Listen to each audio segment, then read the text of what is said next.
Pada puncak arus mudik dan arus balik libur lebaran tahun ini, dalam sehari, perjalanan kapal berkisar antara 130 hingga 150 perjalanan.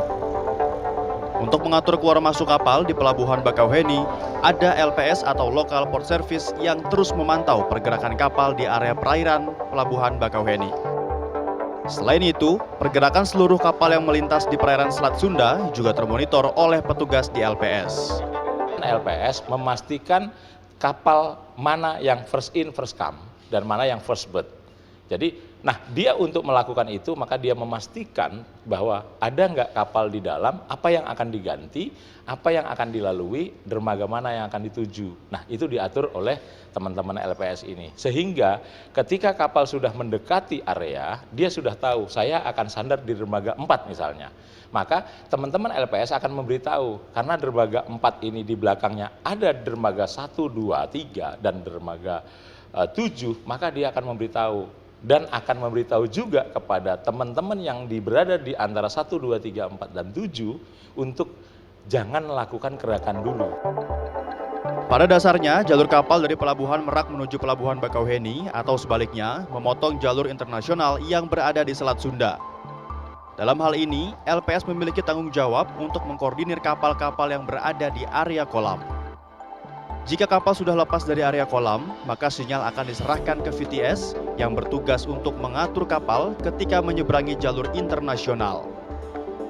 Beberapa faktor seperti cuaca hingga hal teknis lainnya menjadi hal yang harus dihadapi oleh petugas dan tak jarang menjadi kendala.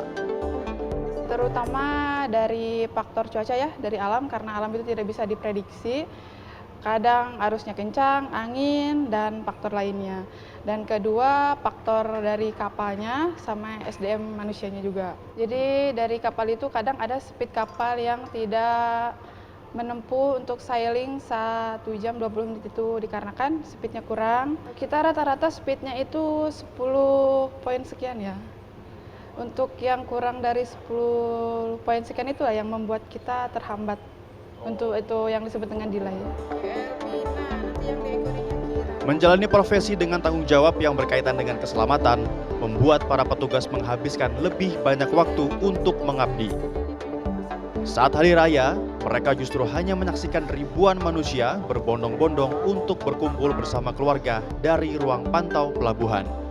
Sebenarnya ini sudah jadi pilihan sendiri-sendiri ya, kenapa mau masuk perhubungan, kenapa mau masuk seperti itu. Jadi alhamdulillah dijalani, disyukuri gitu. Untuk masalah kangen apa enggak sama keluarga itu lah pasti kangen kan.